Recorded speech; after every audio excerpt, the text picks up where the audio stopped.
Well, what's going on? You're watching What Was That About? My name is Moses Khan. Why are you laughing? You changed the intro. I changed it up. Wow. Yeah. Awesome. So good. Proud of you. Anyways, my name is Moses Khan. I'm so glad you're watching this episode. I hope you're doing Are we going with that intro? well. We are, yeah. We're rolling. Cool. Let's keep it rolling. Live. Go. Man, we are getting some good weather here in Canada. No, and not I, today. And I love it. Well, we're in double digits. There's this Not guy today. I follow on TikTok. Not today. Today went down. His name is The Angry Beekeeper. And he basically watches the activity of the bees to let us know if this is like the new groundhog. Remember the whole thing? Okay. Yeah. So he basically declared by the activities of the bees that winter is officially over. We can look forward to, even though we've had a dip today, Wow. winter is officially over. The bees. Yeah. Anyways, I'm with Dr. Tony Soldano. What's his name? The lead Angry pastor here Beekeeper. at All People's Church. This is a mess of an episode, but hey, this is who we are. This is who we are. But great to have you, Dr. Tony. Let's try to turn How you doing? the mess into a message. You doing well? Yeah, thank you. When does golf start? That's what the people want to know. Wow. Well, in some parts of the world, they're playing. When does golf start for you? Usually here, you know what it is? It's the ground. The ground is so It's wet. too hard. No, it's wet. Oh, it's wet. Wet and sloppy. Probably May. May. Yeah, Oh, April, yeah. May. Yeah. Late April. Anyway. Hey, there's rumors on the street that you're gonna teach me how to golf this year. That's the rumor. Give me grace, God. That's Give me so grace. good. Yeah. All right, let's All dive right, in. let's get serious. Hey, listen, we had this moment on Sunday in our service. You were where there. Why don't you describe it? I was there. So we've been talking about, let me give some context. We've been talking about the mind. Sunday's sermon was really about The sound. Yeah, the the peace. having a peace of mind, peace with God, peace in God, and even the fruit of peace. And so usually, just to give context, I come up after the sermon to give just a response moment, and we were just praying, and then I just felt to give some room for silence and for God's peace to just like do what it needs to do, which we're not really good at sometimes as Pentecostals and charismatics, and maybe you can talk a little bit on that. But yeah, there was this literal moment where tangible peace. It was real. Yeah, that just kind of washed over people, which was just beautiful. And so we want to use that to talk a little bit about, giving room for that even in our busy and noisy lives. You know what I thought about when you said that?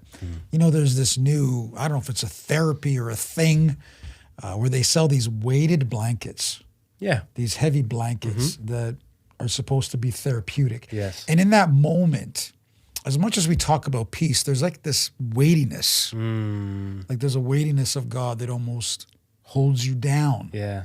a little bit. Yeah. Maybe like that blanket. Maybe there's something to that. That's that the good. weightiness of God just kind of holds us down. Yeah. And there's something very securing And about comforting. that. Comforting, yeah. Security, comfort, security blanket, but this kind of this weighted blanket. And we talk about and we describe the presence of the Lord sometimes like that. It's almost like this weight. It's interesting comes that down. the Hebrew word for glory is actually weight. Yeah. The Right. weightiness of God. The weightiness of God. Yeah. It's almost in some way, he kind of almost restricts you, pins you down a little bit, where you have to stop. Right. Like if you're wrestling with someone and they're bigger than you. Yeah. And almost in that context. In a good way, I guess God overpowers us. And yet it's not in a way of force. Yeah. It's not in a way of hey, I'm going to, take control of you. Right. But it is, as I love the word, it's tangible. It's not something we create. No. It's like there. Now, Yeah. you can ignore it. So good for, I commend you that you obviously sensed it and discerned it and said, hey, we just need to stop. Right. And just and it was a powerful moment. Yeah. And yet, many times, as you mentioned, in the Pentecostal circles, we're more like victory, push, rah, Yeah. So what is that? Let's talk about that, because we are almost as, and please don't take this the wrong way, but we're almost as noisy as the world and like busy and like go, go, go, go, go, even in terms of like styles of worship and, you know, all of that, where we don't take, like, what do you think that is? Well, I think there's a discomfort in silence, right? Yeah. You know, like even in that moment that we had, as amazing as it was, it is awkward because people are like, well, what do we do now? Right. You know, what am I supposed to just be here with my thoughts? What am I supposed to sense? You know, Right. And I'm sure that there would have been people in the room that maybe sensed nothing. They would have said, "Oh, you just had a quiet time." Yeah. That's, you know, okay. And we're never going to convince people like that. Right. But I think people are not comfortable in silence, in awkwardness, in that moment where maybe they need to think and reflect. Right. And the Psalms are a lot about that. Oh, yeah. You know. Two things come to my mind out of that. Is the issue, or is it a combo? Is it, I think of the noisiness in the world that we've now become accustomed to, but then there's also like bad theology behind that as well. Like you mentioned the Psalms, for instance. Like the Bible has incredible amount of stuff to say about meditating, Right. slowing down, thinking through things, chewing on things. And so silence and solitude, they're actually very ingrained in the Bible and in the practices of Jesus. And so I think there's a theology aspect to it that maybe in the church we kind of don't know that this is something that the Bible actually tells us to do and practice and live out. Right. That God is sometimes often in the quiet, the stillness, right? I think of Elijah. And there's a theology aspect to it as well, that maybe people need to be taught again that these things are important, and to sit with your thoughts and to deal with the internal noise so that God can be invited in that. And there is a lot of noise, right? There's a lot of voices. There's a lot of pulls. Yeah. There's a lot of distractions. Yeah. And this is the curse of our Western world, if you will, right? The push of it, the hurriness of it. I think this is why people are angry, you know, whether it's in traffic, you know, they're very short fused, is, you know, people are just ready to go off. Like I saw, like even coming to work today, I saw this guy jump I can't even say it was a ramp, but you know, on the ramp there. Yeah. So you're coming down the ramp, then there's like grass, and he jumped the lane, jumped the grass and the ramp. Jeez. To get onto the lane where you'd be coming onto the ramp. But it's like, to go where? Like 10 cars ahead. And then, 10 cars ahead, he's trying to get, and I'm thinking, you know, you could have been hit, you could have hit somebody for, you know what, to get ahead 10 cars. Yeah. Like, and you kind of go like, what's in the mindset? Yeah. Like, what's in the mindset is, you know, sure, maybe there's some kind of, you know, is it an emergency? Right. Or, you know, is it an entitlement, or this is the way we are now? And yet to accomplish what? To get ahead? Like what is it that we are feeding on, that we're motivating people with? That, I don't know, maybe in his mind, hey, I got ahead 10 cars. Yeah. You know, that's a win for me. You Right. know? And yet, let's say somebody were to honk at him or whatever. I mean, you could have like an altercation, right? And I was like, what is happening? What is the point of that? Like, what is going on? Yeah. You know, but I think it's all this bombardment. People are under incredible stress, and they are never disconnected. Like, part of even what we do, and we work hard, but even on a Sunday, the whole idea is, hey, we are here to disconnect. You know, we are here to just focus on God. Yeah. And get our soul and our spirit and our heart right. Yeah. And maybe that's all people have in an entire week, by the way. Right. Yeah, it's so true. You know? I think we are a very hurried culture. You know, I think the language, you know, sometimes that I like to use is that, hey, you know, we need to be the people who are slowed down in a hurried world. That if everyone is rushing towards whatever goal and whatever accolades, that we would be the ones, you know, going either the opposite direction, or we would not be moving at their pace. Right. Like, we would be moving at the pace of Jesus. I think there's this one guy who was asked, you know, what do you think is the number one thing killing Christian spirituality, spiritual maturity. And he said the one thing that's killing our spiritual formation is that we are way too hurried. Wow. Yeah, that we're too hurried to grow. Right. That we're too hurried to actually, become like Christ and slow down. Yet, okay, so we have to be careful, right? Because all kinds of people out here. So the opposite of that, Yeah, and we've talked about this too, is that you have lazy people. yeah, People that, will not move at all. Yeah. And so to those people, they're Yep. going, yeah, see, I've lived the right life. So we have to be careful right. because you have to discern where you're at. Yeah, Right? Like if you're we're not talking about empowering laziness or slothfulness, Yeah, right? That no. we're not talking no. about If that. you don't have a job because you're living an unhurried life, Mm. that is not good. Dallas Willard was asked to describe Jesus in one word, Mm. and he chose the word relaxed. And I love that because I would not choose that word, and maybe you wouldn't choose that word. Right. Pastors and leaders probably wouldn't choose that word. But the more I think about it and the more I study the life of Jesus, it is a very accurate word because he was never hurried. And yet I would argue that Jesus was the most fruitful person to ever have lived. And so he lived an incredible fruitful life, You're right. right? Accomplished the will of God, accomplished the purpose for why he was sent on earth, healed people in the process, developed a community that still exists today, 2,000 years after he's gone. Right. You can't get more fruitful than that. And yet he was never hurried. Mm-hmm. And so when we say to not live a hurried life, it does not mean to not live a productive life, Right. to not live a fruitful life, to not live the life that you were called to. But it means that you are not subjecting yourself to the things that drive this world, to anxiety, to stress, to performance, Right. and you live at the pace that God has created you for.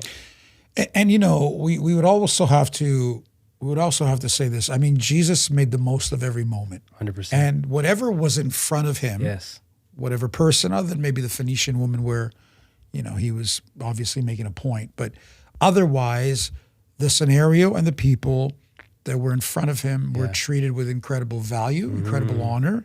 And at that moment, that was the most important thing. But I agree, it does not seem like he was just bouncing like a basketball. No. He was very systematic. And yet, when the demands became overwhelming, Yeah.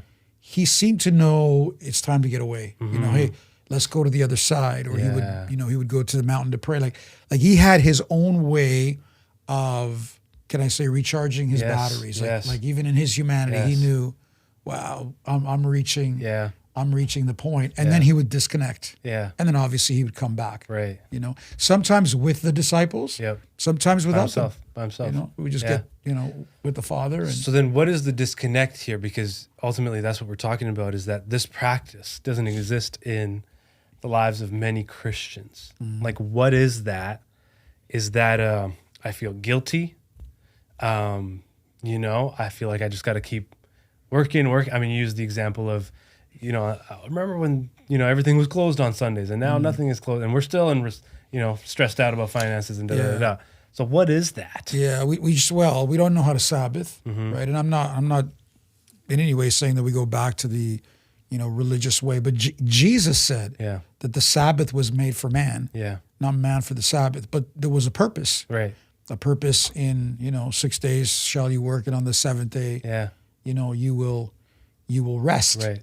And God knew that, okay, the only way to get people to actually do this is to put laws around. Like Yeah. God had to put laws Yes. around rest. Yeah. Because we're not built that way. Yeah. And in our world where you can do something all the time, constantly. Like I had a little bit of a a leg injury, and then yesterday when I got home from church, Yeah. you talk about guilt. All I could do was ice my leg, Yeah. right? And I'm on the couch and I'm icing, and I'm like, shouldn't I be doing something? Like, shouldn't I be? There was this internal thing Yeah. that was like, go do something, Right. be productive. And yet Yeah. it was like, what can I do? I could barely Right. walk right now. Yeah. All I could do was Yeah. ice Right. and sit there. and internally, I'm like, you're not doing something right here, bro. I feel useless. Honestly, Yeah, right. I'm like, you should be a better person than this. Right. Because I wasn't, I wasn't exhausted, but I was injured. Yeah. And I was like, but what do you want me to do? Like, Yeah. crawl on my, like, and yet internally there was this, I'm being honest, there was this struggle that somehow I had done something wrong. And it wouldn't go away. Like, Yeah. I'm like, Right. and I'm having this internal battle, like, you can't do anything right now. Yeah. Like, recover. Right. Yeah. I always try to teach people that rest and Sabbath, the biblical concept there is the idea that just because I stop working doesn't mean God stops working. That's good. And if you really believe that, That's good. because we're talking relinquishing control, right? Right. If you really believe that, it becomes much easier. Right. But if you don't believe it, you fight. You fight. No, I got to do more. I got to do this because if I don't, then who does? And so so when moments like that happen, where sometimes you just have to Right. you have to give yourself permission to go, maybe God is forcing me to slow down. Maybe I need to slow down here and adjust. Yeah. And maybe sometimes we get ill or we get injured and it's the body, but the mind, Yeah. which we're talking about, Yeah. Quieting the mind, Yes. shutting down the mind, Yeah. disconnecting Yes. from the constant, Yes. like, I don't know if I'm sure they've done studies, even, with phones and that. Well, I don't know if you ever do this. Like how many, when you just kind of swipe in that, like how many messages do you think you can get into your head my in like goodness. maybe I was just talking with somebody 15 who was, minutes, like who was what? telling me, I had another, late night and just, hey, what were you doing? Well, I just found myself on social media scrolling. Yeah. And or games, right? Games Yeah. is a big. But watch this. They told themselves, let me just watch one more video. Let me just watch one more. And it's like how many videos do you really need? But it's like you get into this and, there's a science and they actually have related this to drugs and the rest of it, that the same chemicals get released in your brain. It's like this dopamine hit that you get addicted to. And they've got videos on everything, man. Yeah, but if you go in your phone, I don't know if you know this, you can actually see a timer or your averages of your days, how many times you're on it. But the fun one is it tells you how many times you pick up your phone in a day. No way. Where do you find that one? I didn't even know. So you go in your iPhone, it's like under screen time, and it's telling me 169 pickups last In week how long? on Monday. Oh, in the week. In one day. Oh, is that a good average? I don't in one know. day. Yeah. One day. In one day. So my average here, I'm going to shame myself in front of everybody, is I'm glad I didn't bring my phone. 180 pickups Is my daily average. That I pick up this phone 180 times. I got to, you know what? I'm going to go look at mine now. And so you think about that and you go, whoa. Like if that doesn't point to, and I think at some point it becomes like second nature where you feel the need to just check your phone, grab it, look at it. And so it's like if that doesn't speak to the need of disconnecting and taking a break from the noise and the phone and screen time and the rest of it, it is just why, because we were not designed to, I think, to have this much information be at the disposal of our fingers. I remember, in my, before ministry, in my secular life, I remember you'd leave the office, go visit stores, come back, and they would give you these pink pieces of paper. Oh, so-and-so called. And so, maybe you'd have 4 or 5 like messages. Yeah. We didn't even have voicemail. Okay. It was like messages. Yeah. Call these people back. Yeah. And you know what? You couldn't call them until you were at a phone. Right. Oh my goodness. And people understood. Yeah. Hey, when they get in there, it might be later today, it might be tomorrow, whatever. Yeah. Now it's like, if you haven't called me in 30 seconds, what's wrong with you? Wow. Yeah. Yeah. So there's and it's not going to change. I think AI is going to make it worse. So it's not a matter of, hey, this is going to change. I don't think there's any way to fight it, but clearly we have to steward it. Yeah. So my whole thing is, how do we do this? How do we do this intentionally? Because I think that's what people are missing, is the intentional, practice of it. Yeah. And so what I tell people is, hey, you need a way of life. Okay. And I've taught this in a course, and so it's fresh in my mind. So I'll just spit it out here before we close. You need a way of life, things that you are going to do on a daily basis, a weekly basis, and a monthly or seasonal basis. And you need to write these things down. And so if you actually begin to write these things down and practice them, And then in your daily, rhythms or practices, even write down what you're not going to do. I like that. So one of my things is I might take that into a leadership podcast. Go ahead. Yeah, just give me credit. For me, it's one of the things that I do not do on a daily basis is I don't check my phone first thing in the morning. I speak to God first thing in the morning. Wow. I give my That's ear powerful. So these are the things. So daily, powerful. weekly, and seasonally, what is your way of life? And so you have to be intentional. Otherwise, it's never going to happen. Love it. Yeah. Love it. Cool. Is that because you can't find your phone first thing in the morning? Or? No, actually, it's right next to me. No, my Bible's also right next to me. So Awesome. I love it. I love it. All right. Well, listen, I hope this episode was good. I hope you got something out of it. Yeah. Listen, practice the peace that God has given you. Practice the peace. And man, it'll make a whole world of a difference. So good. Listen, if you're not subscribed, please subscribe. As always, like, share, comment below. It helps keep the engagement popping on the stuff that we create. Help us to continue to produce. I said popping. I don't know if that's correct vernacular, but my wife is laughing her face off. Okay. But it helps us keep up the engagement. Did you say popping though? I did. Can you spell it? It keeps us popping. Popping. The content. Like Fresh and popping. popcorn. All right, I'm going to stop. Bye. Hey, listen, we love you. Pastor, thank you for this conversation. Thank you. We'll see you next time. God bless.